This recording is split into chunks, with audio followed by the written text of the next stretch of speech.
Assalamualaikum warahmatullahi wabarakatuh. Shalom, salam. Waalaikumsalam warahmatullahi wabarakatuh. Om Swastiastu, Namo Buddhaya, salam kebajikan. Puji dan syukur kehadirat Tuhan Yang Maha Esa, karena atas berkat dan rahmatnya, kita semua masih diberikan kesehatan dan kesempatan sehingga kelompok kami bisa mempresentasikan hasil diskusi kami mengenai meningkatkan produktivitas dan mutu atau encourage productivity and quality. Namun, sebelum masuk ke dalam materi, izinkan saya memperkenalkan anggota dari kelompok 4. Yang pertama, saya sendiri yaitu Jenny Jutin Castiano dengan NIM A03123108 dari program studi akuntansi. Kemudian ada Nugra Yuliana dengan NIM A0312310237. Kemudian ada Andi Tri Sudartri dengan A0312310992. Kemudian Dean Richard dengan A0312311150. Lutfi Adila dengan NIM A031203.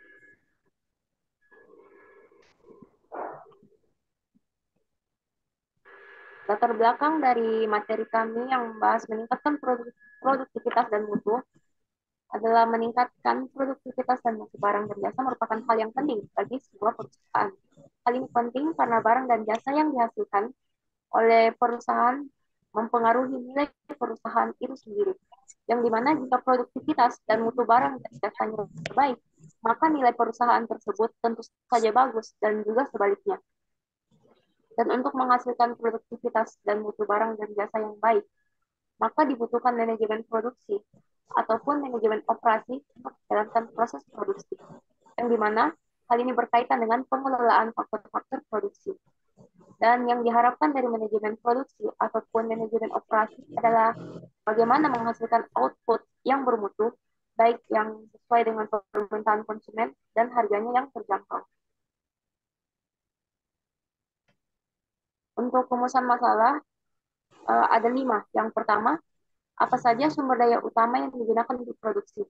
Yang kedua, apa saja faktor-faktor yang harus dipertimbangkan dalam memilih lokasi pabrik. Yang ketiga, apa karakteristik yang mempengaruhi keputusan memilih desain dan lokasi.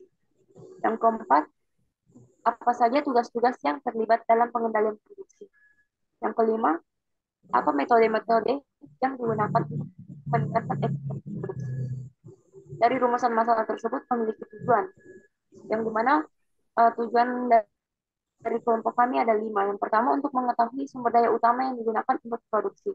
Yang kedua, untuk mengetahui faktor-faktor yang dipertimbangkan dalam memilih lokasi produksi, dalam memilih lokasi pabrik. Yang ketiga, mengetahui karakteristik yang mempengaruhi keputusan desain dan lokasi. Yang keempat, mengetahui tugas-tugas yang terlibat dalam pengendalian produksi. Dan yang kelima, mengetahui metode-metode untuk meningkatkan efisiensi produksi.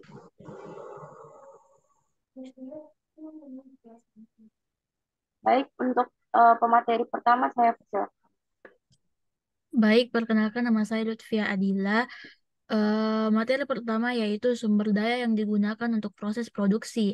Suatu perusahaan menghasilkan produk dan jasa yang berguna untuk memenuhi kebutuhan hidup manusia. Perusahaan yang menghasilkan produk cenderung menggunakan lebih banyak bahan material dan peralatan dalam proses produksinya.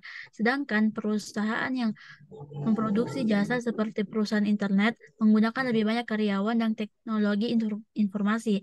Oleh sebab itu, untuk menghasilkan produk dan jasa ini diperlukan sumber daya utama yang digunakan untuk proses produksi. Berikut adalah sumber daya utama yang digunakan dalam proses produksi yaitu sebagai berikut. Pertama, sumber daya manusia yaitu karyawan.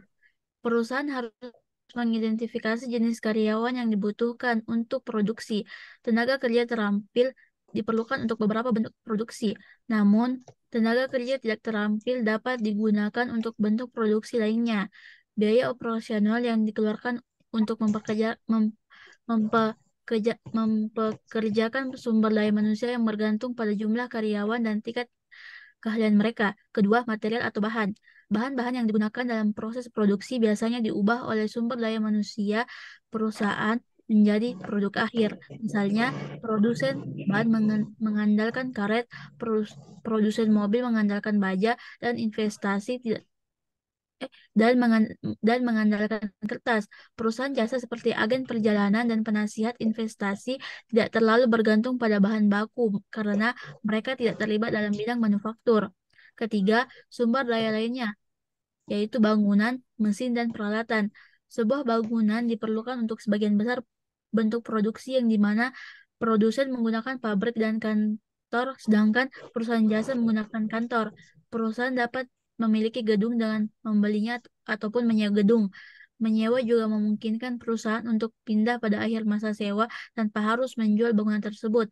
Selain itu, mesin dan peralatan juga dibutuhkan oleh banyak perusahaan manufaktur, serta teknologi juga dapat menjadi sumber daya yang diperlukan bagi perusahaan manufaktur dan jasa untuk dapat membantu proses produksi untuk perusahaan manufaktur dan dapat membantu perusahaan jasa dalam beroperasi. Sekian, saya kembalikan kepada moderator. Oke, baik. Terima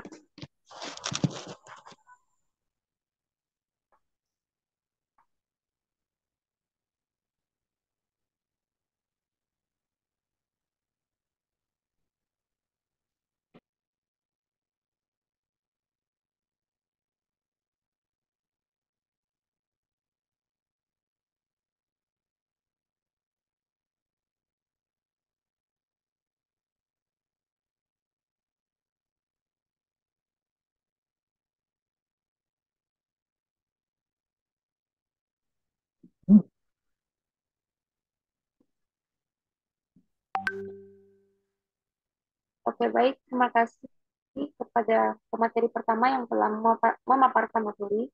Selanjutnya, saya persilakan kepada pemateri kedua untuk memaparkan materi selanjutnya. Baik, terima kasih atas kesempatannya. Materi yang kedua yaitu memilih lokasi. Salah satu keputusan penting dalam manajemen produksi adalah pemilihan lokasi untuk pabrik atau kantor.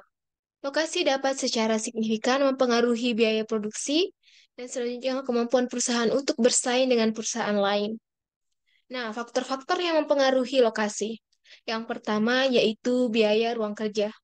Biaya pembelian atau penyewaan ruang tempat kerja seperti gedung atau kantor dapat bervariasi secara signifikan di setiap lokasi.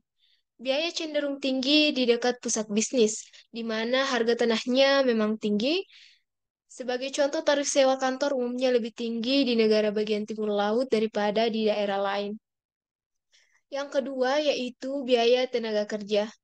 Biaya perekrutan karyawan sangat bervariasi di setiap lokasi. Gaji di dalam kota cenderung lebih tinggi daripada gaji di luar kota untuk pekerjaan yang sama. Gaji juga umumnya lebih tinggi di utara daripada di selatan untuk pekerjaan tertentu. Yang ketiga yaitu insentif pajak.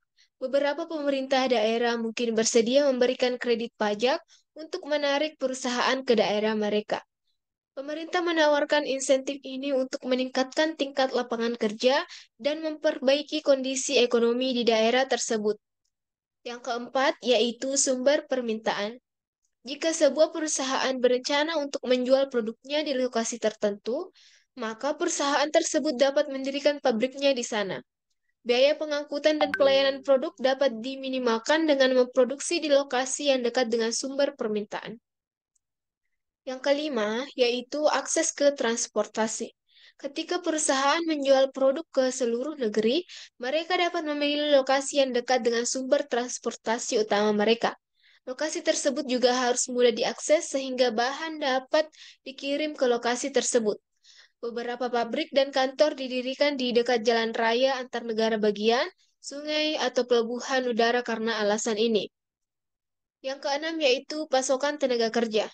Perusahaan yang berencana mempekerjakan pekerja khusus harus mampu menarik tenaga kerja yang dibutuhkan. Mereka dapat memilih lokasi di mana terdapat banyak pasokan tenaga kerja dengan spesialisasi tertentu. Misalnya, perusahaan teknologi tinggi cenderung mencari lokasi di dekat universitas yang memiliki banyak tenaga kerja terdidik. Baik, itulah tadi materi mengenai memilih lokasi. Saya kembalikan ke moderator. Oke, baik. Terima kasih kepada pemateri telah memaparkan materi. Selanjutnya saya persilahkan kepada pemateri yang ketiga.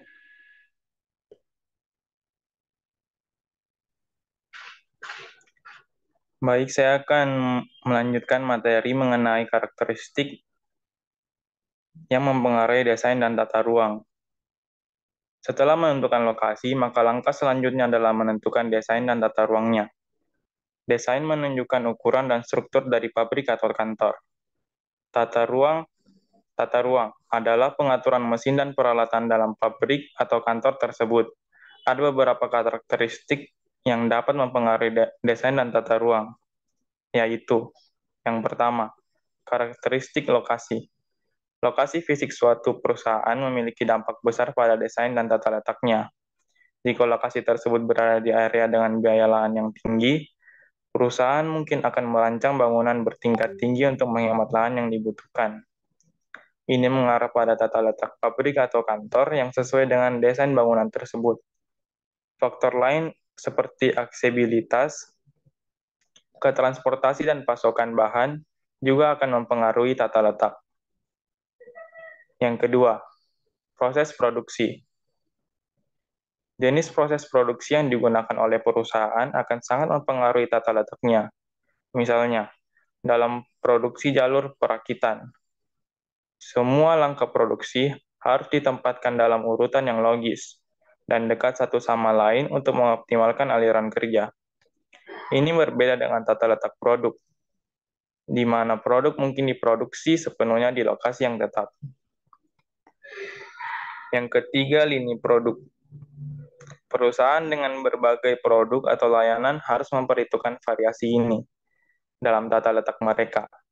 Lini produk yang luas dapat memerlukan lebih banyak ruang, dan jika preferensi pasar berubah, perusahaan perlu menyesuaikan tata letaknya. Misalnya, jika produk tertentu menjadi sangat populer, maka perusahaan mungkin harus mengalokasikan lebih banyak sumber daya dan ruang untuk memproduksi produk tersebut. Keempat, produksi yang diinginkan. Saat perusahaan merencanakan desain dan tata letaknya, penting untuk mempertimbangkan kapasitas produksi yang diinginkan. Ini bisa berarti merancang bangunan dengan kemampuan untuk peningkatan produksi di masa depan, atau memiliki tata letak yang dapat diubah dengan mudah untuk mengakomodasi pertumbuhan. Kelima, karyawan yang bekerja dari rumah. Dalam era telekomunikasi modern, bekerja dari rumah telah menjadi pilihan yang semakin populer. Ini dapat mengubah tata letak kantor dengan perusahaan memutuskan untuk mengurangi biaya sewa dengan membiarkan karyawan bekerja dari rumah. Ini juga bisa mencakup konsep kantor just in time, di mana karyawan menggunakan ruang kantor sementara ketika diperlukan. Semua faktor ini harus dipertimbangkan dengan hati-hati dalam pengambilan keputusan desain dan tata letak, agar perusahaan dapat beroperasi dengan efisien, menghemat biaya, dan merespon perusahaan pasar dengan cepat. Oke, mungkin itu materi dari saya kembalikan kepada moderator.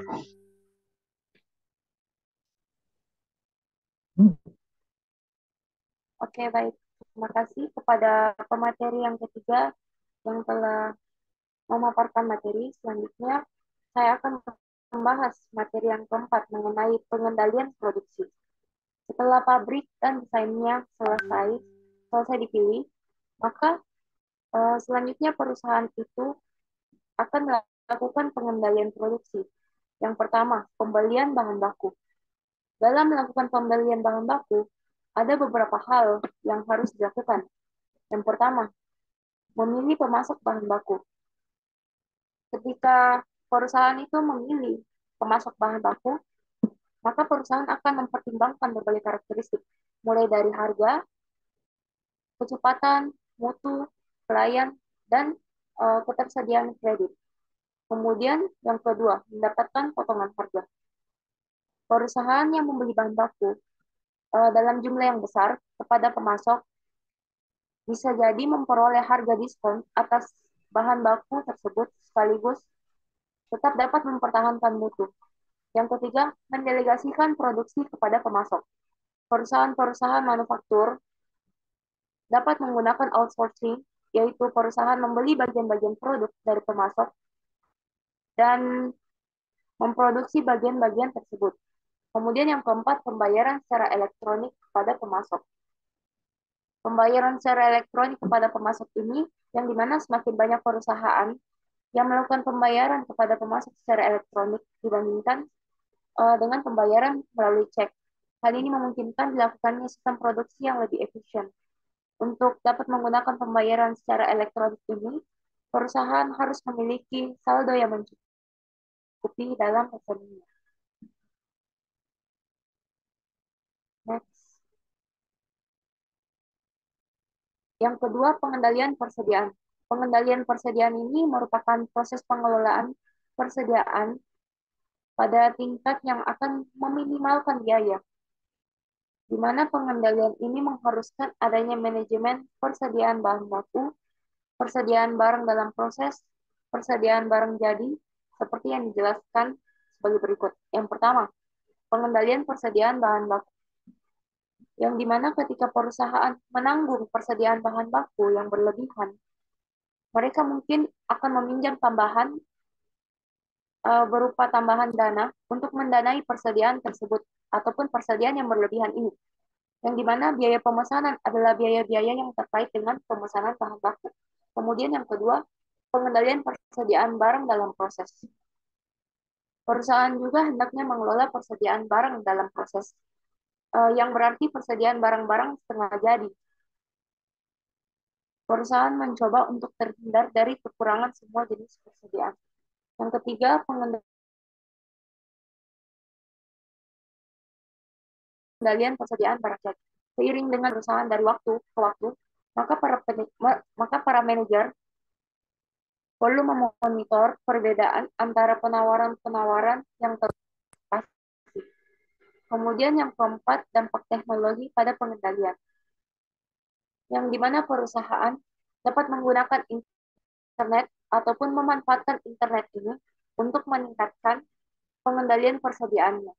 Perusahaan mampu menjual ratusan ribu mobil setiap tahunnya melalui lelang dengan perkiraan nilai penghematan sebesar kurang lebih $200 juta per tahun. Next. Yang ketiga, pengaturan rute. Pengaturan rute ini merupakan urutan-urutan pekerjaan yang membutuhkan untuk menyelesaikan produksi suatu produk. Bahan baku biasanya dikirim ke berbagai stasiun kerja sehingga mereka dapat digunakan sesuai spesifikasinya dalam proses produksi. Yang keempat, ada penjadwalan. Penjadwalan ini merupakan tindakan penentuan periode waktu untuk masing-masing pekerjaan dalam produksi. Jadwal produksi ini merupakan rencana penentuan waktu dan volume pekerjaan produksi. Yang dimana yang pertama, terdapat dampak teknologi terhadap penjadwalan produksi. Banyaknya perusahaan yang menggunakan teknologi dalam meningkatkan penjadwalan produksinya, yang dimana penjadwalan produksi sedang ditingkatkan melalui penggunaan sistem berbasis komputer yang disebut dengan sistem perencanaan sumber daya perusahaan.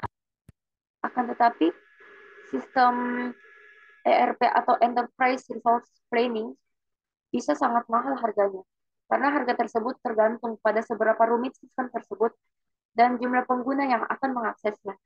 Pemasangan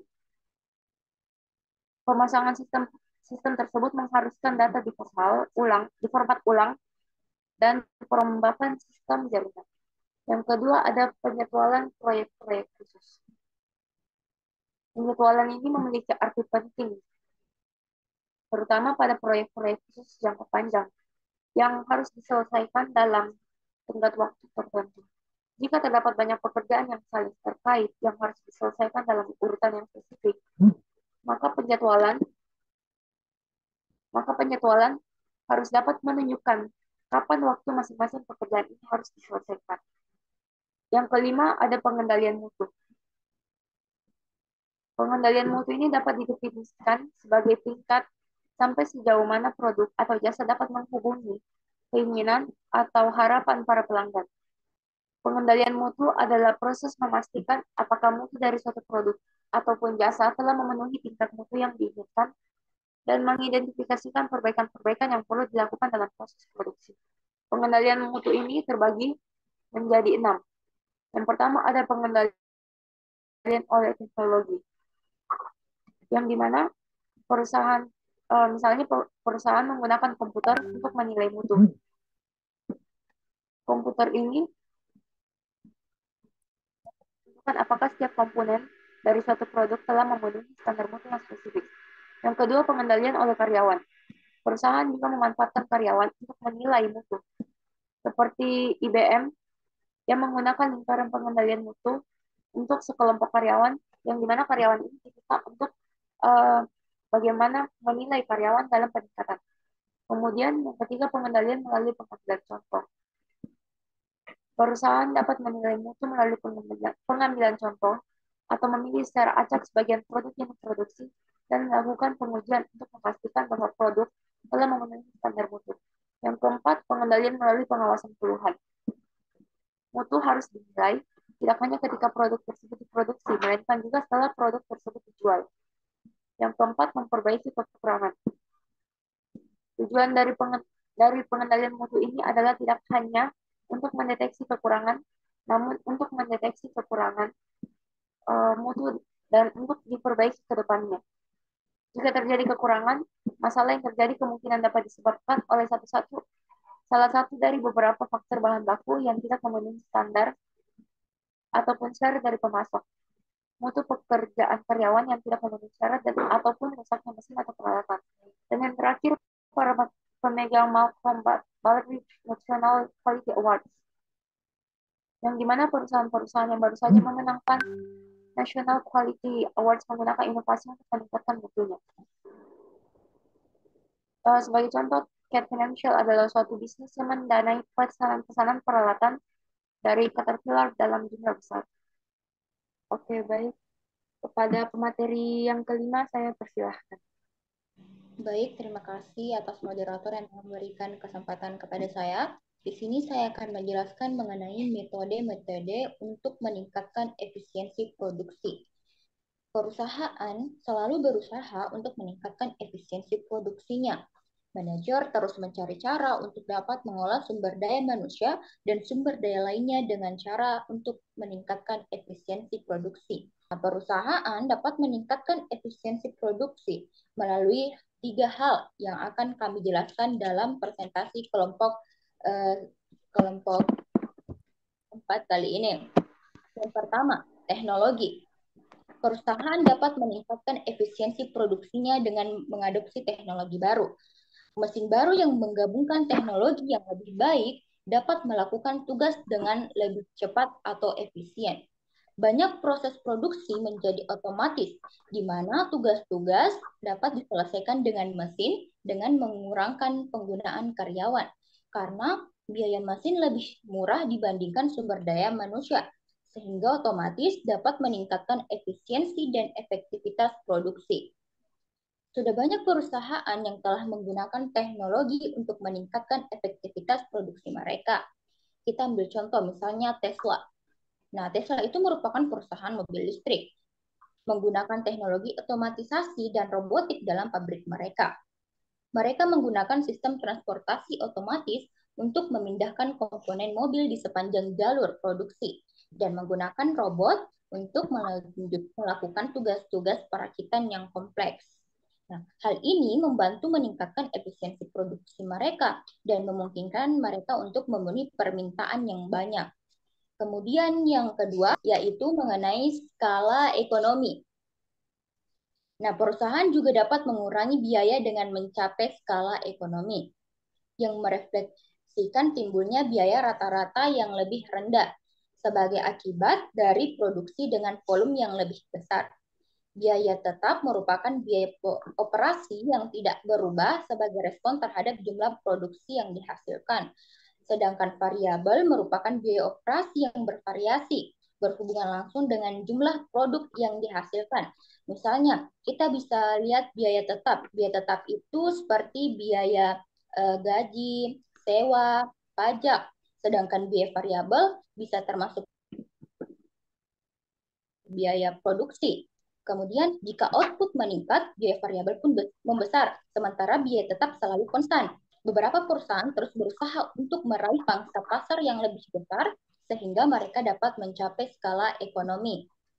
Kemudian, metode yang terakhir, yang ketiga, yaitu restrukturisasi, di mana restrukturisasi adalah upaya yang dilakukan perusahaan dalam rangka menyehatkan perusahaan yang merupakan salah satu langkah strategis untuk memperbaiki kondisi internal perusahaan. Kegunaannya untuk memperbaiki kinerja dan meningkatkan nilai perusahaan. Nilai perusahaan merupakan proses rancangan bangunan ulang secara radikal, serta memikirkan kembali proses bisnis secara fundamental untuk pencapaian perbaikan secara drastis dalam ukuran kerja, seperti biaya, kualitas, pelayanan, dan kecepatan. Aplikasinya ditujukan untuk menghilangkan pekerjaan yang tidak diperlukan dan menjadikan setiap proses dalam perusahaan diarahkan pada kepuasan pelanggan. Baik, itulah tadi metode-metode yang dapat kita gunakan untuk meningkatkan efisiensi produksi. Nah, saya kembalikan kepada moderator. Oke, baik. Terima kasih kepada pemateri yang kelima yang telah memaparkan materi. Adapun kesimpulan dari materi meningkatkan produktivitas dan mutu, yaitu dalam proses produksi dibutuhkan sumber daya manusia untuk mengelola bahan baku dan memanfaatkan sumber daya lainnya untuk menghasilkan produk yang baik. Beberapa sumber daya manusia ataupun yang disebut dengan tenaga kerja dapat masuk ke dalam manajemen produksi untuk memilih lokasi pabrik atau kantor yang sesuai, karena lokasi sangat menentukan beban yang akan dikeluarkan oleh sebuah perusahaan. Oleh sebab itu harus dilakukan desain dan juga tata ruang yang sangat amat tepat untuk pabrik ataupun kantor tersebut. Dan setelah semuanya telah rampung dan sebelum proses produksi berjalan, perusahaan harus melakukan pengendalian produksi berupa pengendalian bahan baku, persediaan, rute, mutu, dan juga penjadwalan. Setelah proses produksi berjalan, maka waktunya untuk memikirkan cara untuk meningkatkan efisiensi produksi untuk menghasilkan laba yang besar, tetapi dengan kualitas baik dan harga yang lebih rendah. Dalam hal ini, terdapat beberapa hal yang dapat dijadikan tolak ukur sebagai perbandingan perusahaan kita. Sekian materi dari kelompok 4. Jika ada hal-hal yang ingin ditanyakan ataupun ada saran dan kritik dari kalian, silakan bertanya ataupun mengajukan saran dan kritik di forum sekolah. Dan jika ada salah kata, mohon dimaafkan. Kami dari kelompok 4 pamit undur diri. Wassalamualaikum warahmatullahi wabarakatuh.